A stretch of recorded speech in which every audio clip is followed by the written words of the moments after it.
Hello, everybody. This is Nasira, and I am the energy architect. Today we have with us Dr. Beatriz R. Olson. I pronounced that right? You did a beautiful job, Nasira. Okay, I practiced.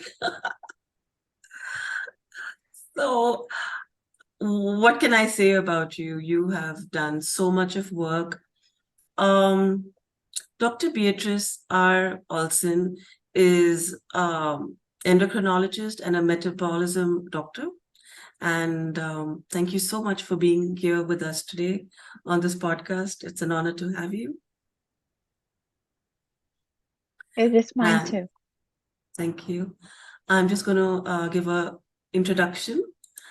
Dr. Beatrice Olson is a superbly trained endocrinologist who also has unique and extraordinary skills in mind-body medicine and transformative health empowerment. She is trained as an academic clinician, focused on holistic healing, experience running an integrative medicine community in Connecticut, and 3 decades of experience and expertise caring for patients set her apart from others. Her work combines evidence-based science, mind, body, spirit aligning techniques, and integrative and functional medicine to provide comprehensive and effective healing. Dr. Olson's personal experiences as a Cuban immigrant taught her valuable lessons about overcoming life challenges. She brings this wisdom and compassion to patient care. Dr. Olson has transformed the health and well-being of thousands of patients in Mind Body Secrets, a medical doctor's spiritual and scientific guide to wellness, due on 7/11/23. She unravels the secret, ancient wisdom we must know to prevent and overcome the sickness and metabolic dissonance that makes us ill, caused by being evolutionary ancestral humans facing a rapidly changing and modern world. In this current Action Takers Publishing collaborative book, Midlife Awakening, she collaborates with 19 other women to help women of the world discover the gift and potential ahead of being a midlife woman. That is quite an introduction. Thank you so much and welcome on the podcast. Thank you so much. I have to tell you, I have met many doctors, but I haven't seen many doctors who are connected with their spiritual side. And the work that you do, it's with mind, body, and medicine. And you work as an endocrinologist. So how is it that you marry the two? I'm curious to know.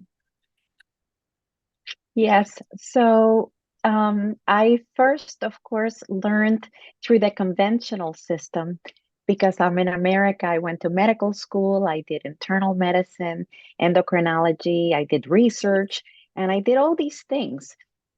And then I started a private practice. And what I recognized was that all of this knowledge that I had in my head was not really helping my patients. I could give them something, but I wasn't really helping them in the way that I think I was born to help people. If somebody's missing a hormone, I can give it to them. But why did the hormone get lost in the first place? You know? So I was very curious about where is the origin of disease? And then in the 90s, I met Dr. Deepak Chopra, who is also trained as an endocrinologist, but also began to talk about Ayurvedic medicine and mind-body medicine. And through that, I learned in Ayurvedic medicine that disease doesn't just happen. There are various steps from being well to getting sick that go along the path. And in fact, there was the possibility that if this is true, we can prevent disease because disease begins early. And if you catch it early, then you can prevent it before it becomes disease. And I fell in love with this idea. I felt so crazy that I could prevent disease because this is not taught in conventional medical school. So I began to do anything I could to prevent disease. And in fact, I did. I have prevented diabetes. I have prevented obesity. I have helped so many people improve their bodies so that they're not toxic, to prevent autoimmune diseases, to work with the digestive system, which is probably a way that we get autoimmune diseases. So I have been on a journey to really give satisfaction, not just to myself and to the person that I'm meant to be in this lifetime doing this work, but to my patients so that they can feel held, so they can feel whole and complete. So this is how I got here in this crazy story. And you know, I'm also a person of the same story. I came to America. I'm from Cuba. Originally, I'm a political refugee from Cuba, and our family went to Spain, and then we came to America. And when I came to America with my parents, you know, no money, four little kids. And my father is a doctor, and my mom, too, is a doctor of pharmacy. So they went to work, and then there was the four of us, you know, just foraging around. And I became obese. I became sick. And my mind, I got messages from others that in my mind that I wasn't good enough, that I didn't belong. Immigrants generally feel they don't belong, that they're the other, and they're treated like the other. But when you're overweight, when you're obese, you're also discriminated again because of that. And I grew up with a lot of messages that I wasn't wanted, that I wasn't good in my body. There were many messages that affected my mind and how I showed up in the world. So my work has been to reclaim my sovereignty as a human that belongs, that feels good in her body, and that can teach others because of my journey. I can help others with skills and awareness to help themselves. And I have moral authority to do this because I walked the path myself, and I can inspire others to know that no matter how bad we feel, we can be well again if we connect to our bodies, to our minds, if we take care of ourselves. Self-care is important, and it's part of the care that I do in fixing hormones.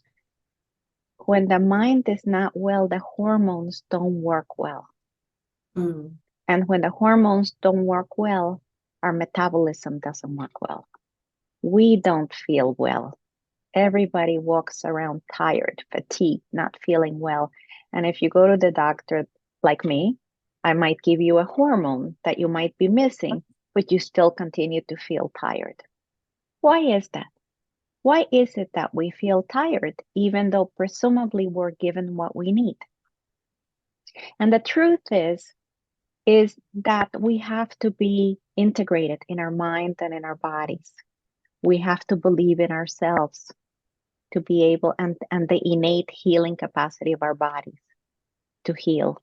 So that's why I combined the two. It's a long answer, but I hope it gives you a sense. I'd have to say that it's very inspiring because that kind of touched me in a way that I completely resonated with that. And this is what Energy Architect is all about. It is about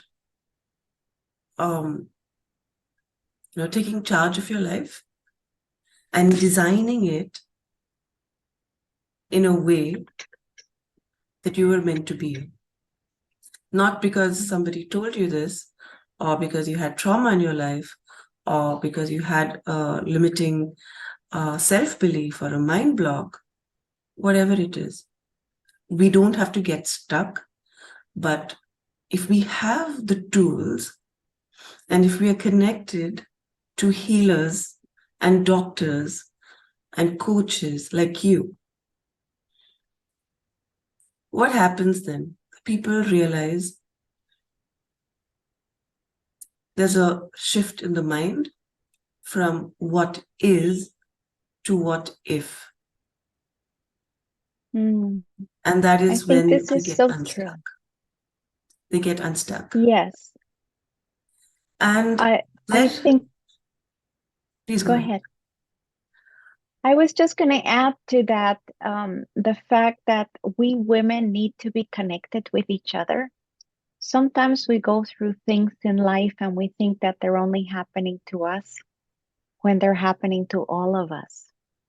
And I think that's why it's so important that we share stories.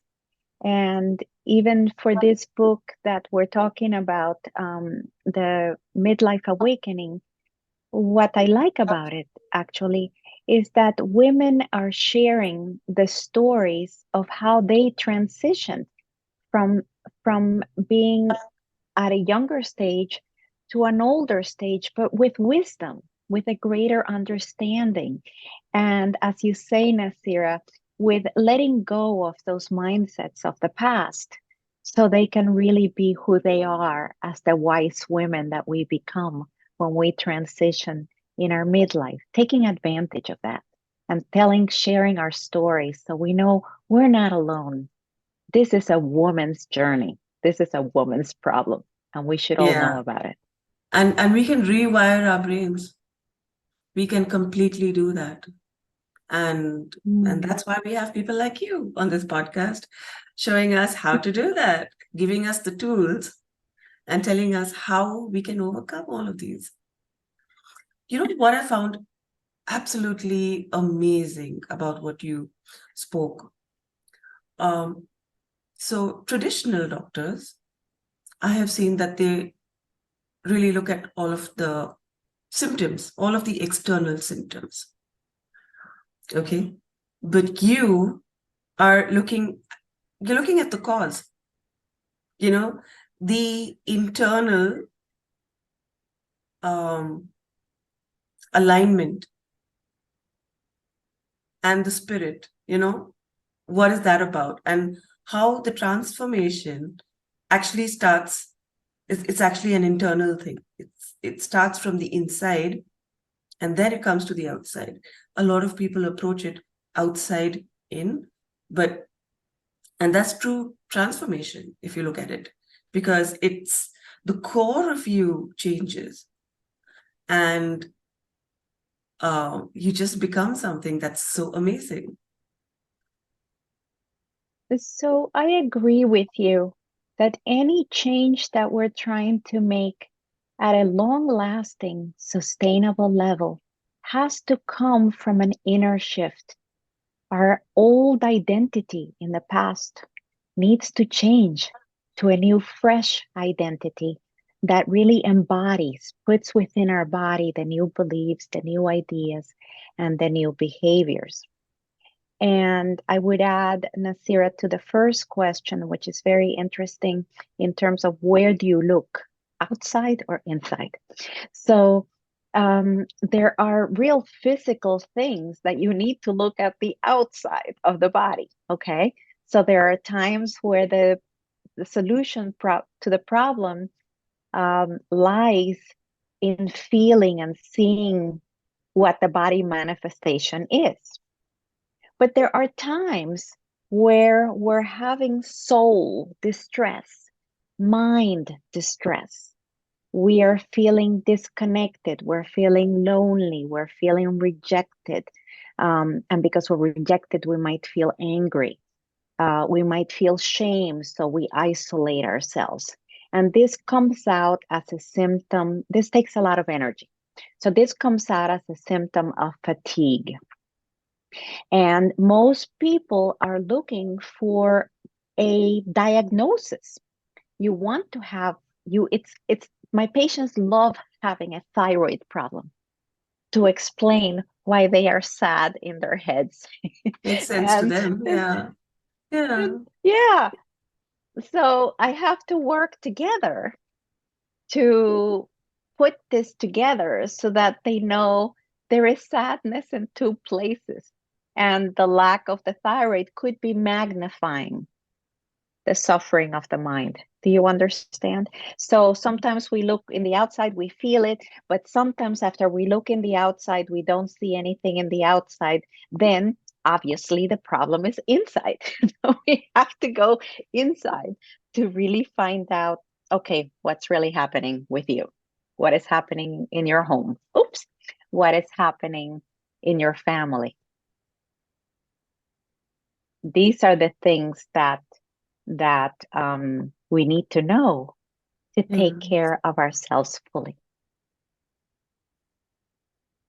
So you have like about 27 years of research in Private practice. private practice, private practice for 27 years. But my research story goes back.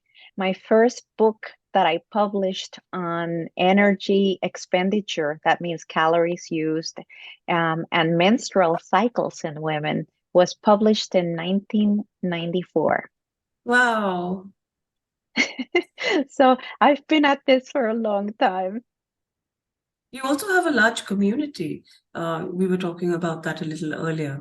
There is something that you conduct a workshop, or you have a community that you were talking about.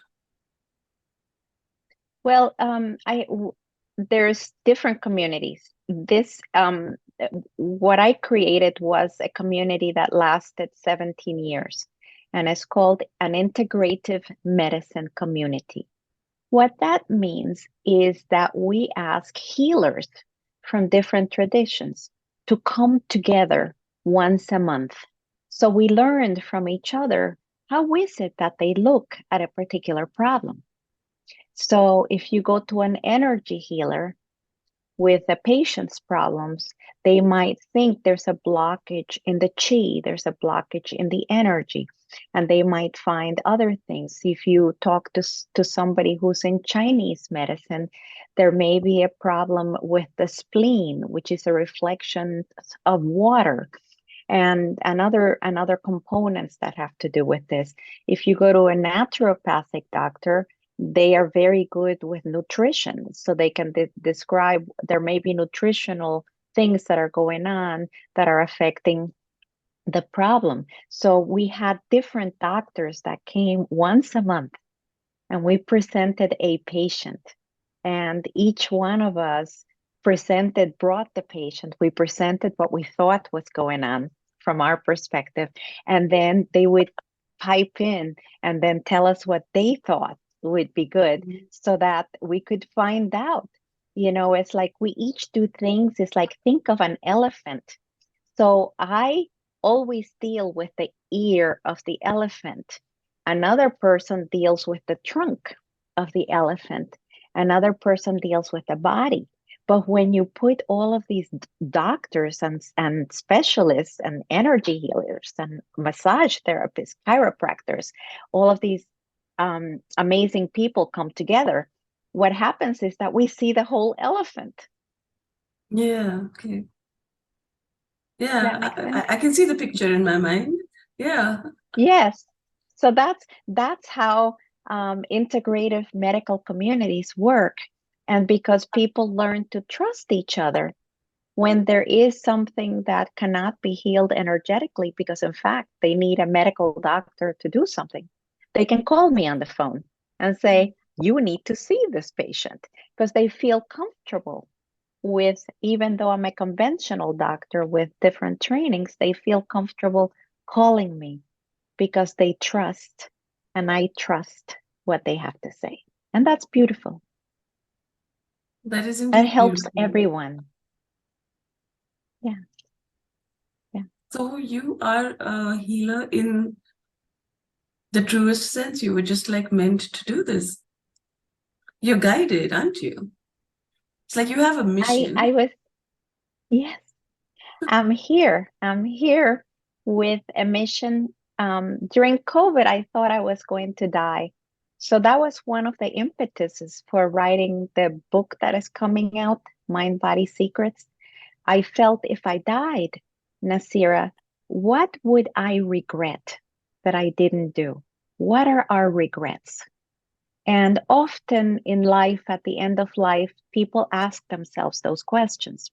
Often is perhaps not having been their true self, not having done things that truly made them happy. But for me, one of the things was that I would die with all of this knowledge in my head, and I wouldn't have put it in a way that I could help the world. So part of my training is to now help large communities of people. I'm in a hurry. I need to help a lot of people at a time, not just one person at a time. And the best way that we can do this is like you're doing it in podcasts, writing books, and sharing together what we have to say and giving it to others so everybody can begin to really empower themselves, to help themselves. We're in a very difficult time. And I would have been very disappointed at the end if I would have left not leaving this legacy of work that we're doing now. Like, I'm here with you because this is my destiny of my work. This is your destiny of your work. This is why we're here together. And the world needs more healers.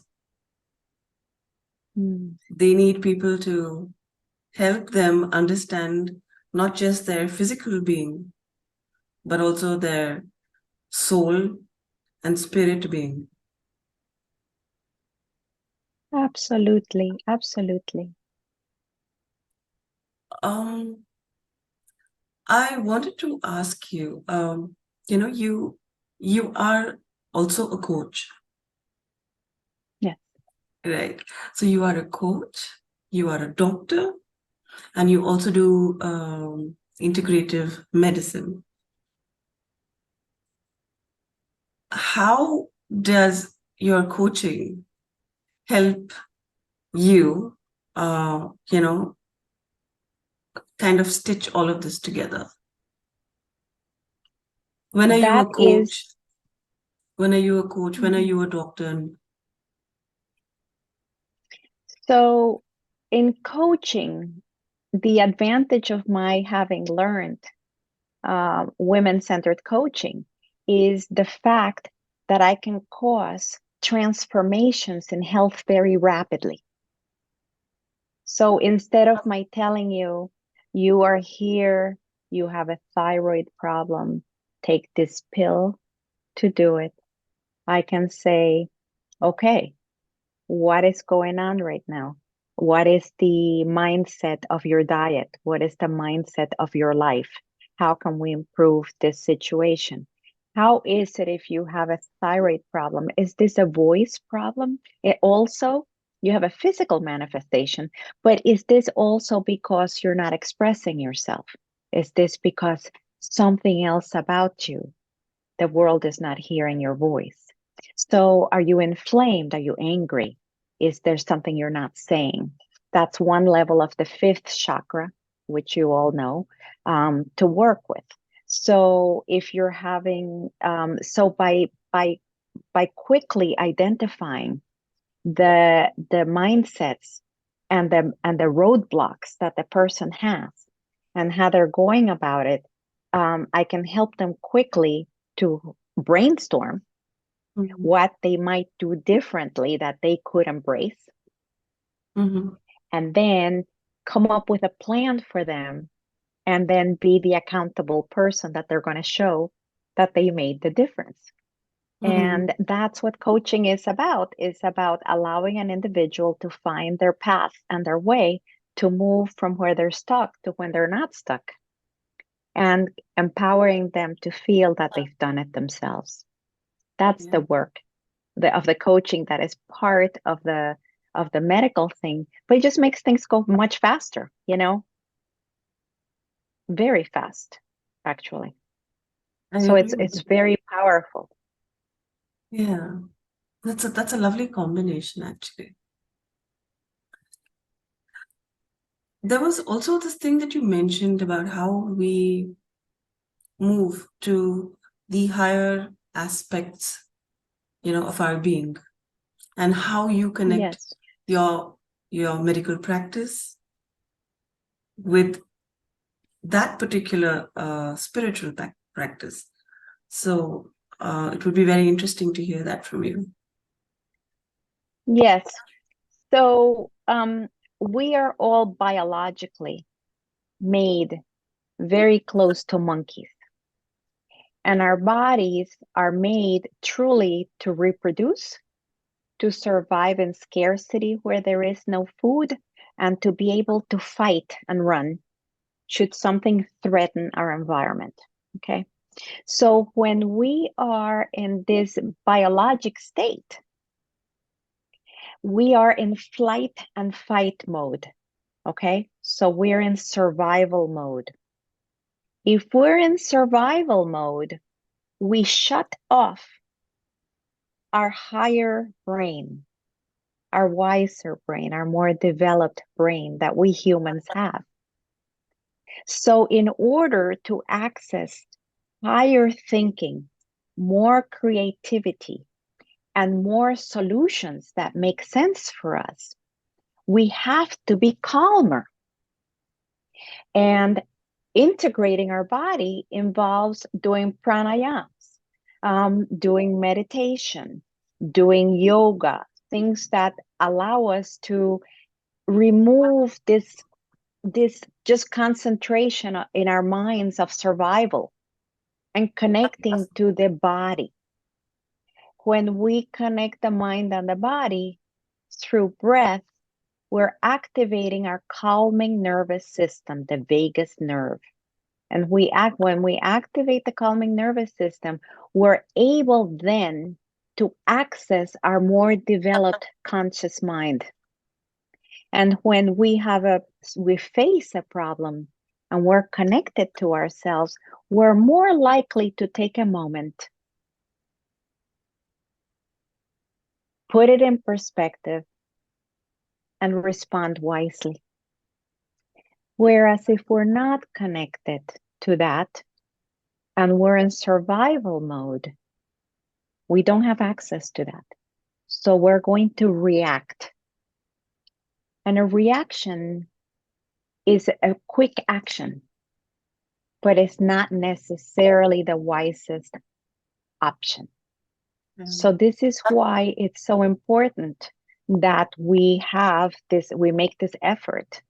And I remind everybody in my upcoming book, Mind Body Secrets, I actually have meditations for each of the chapters. I have metas for each of the chapters, for each one of you, blessings for everyone, and also journaling prompts so that we can really ask ourselves these questions, because it matters. The more developed and the more conscious we are as humans, the more awareness we have, the better we are, and the better our world is, and the better our future generations are. If we're not connected and we lack awareness, then we're going to cause changes in our epigenetics because of the habits and things we do that affect negatively the next generation. That's why we have to do this work. There is so much wisdom in what you said. I've been one of those people who've had my amygdala hijacks until I started my morning routines and my meditation. And I realized the more grounded I got, I started recognizing those patterns and I was able to overcome them because we are more consciously aware of what we're going to do. And seriously, getting out of that survival mode can make so much of a difference. You embody that, Nasira. I'm very happy to be working with you. Thank you so much. I would love to understand from you. So what's in the pipeline? Because all of this is very exciting. And we would love to hear what else. So my world is expanding right now. My practice is, BeatrizOlson.com. You can hear about that in my practice. So I see patients there.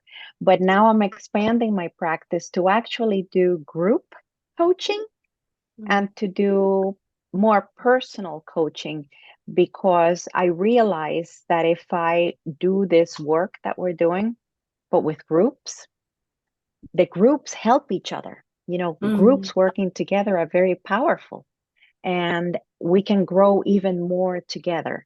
So I'm developing a group coaching line, and I'm developing a different personal coaching line, so that it's not just about finding an endocrine problem with you, but it's actually doing the work that it takes for you to reconnect to the body so you can do the other things that you need to do. So that's coming up.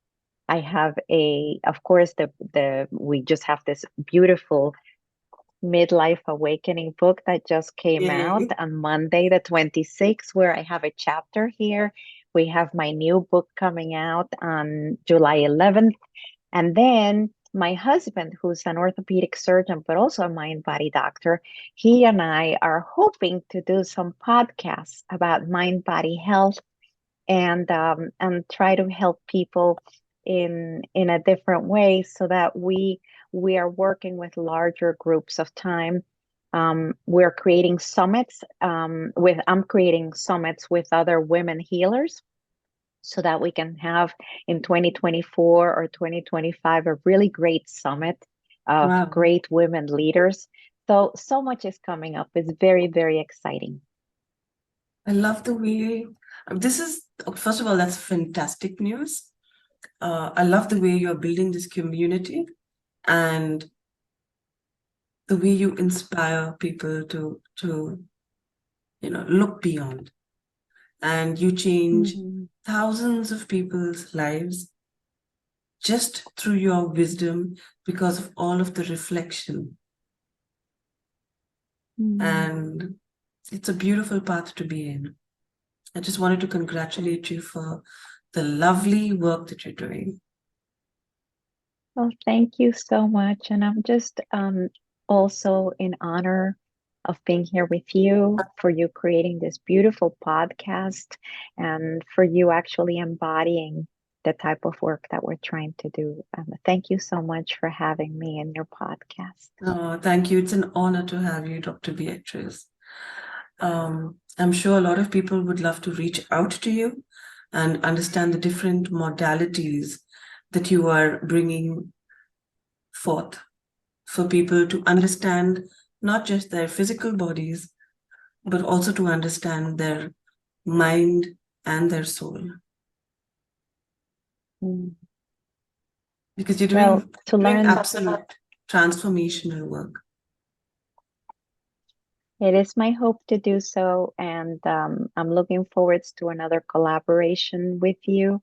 And if people want to learn about some of my work, you can just go to Beatriz with a Z, a Spanish Beatriz Olson, OLSON.com, and then you can connect and find out more of what's going on. I look forward to knowing some of you at some point, and to more future work in your communities. And Nasira, thank you so much.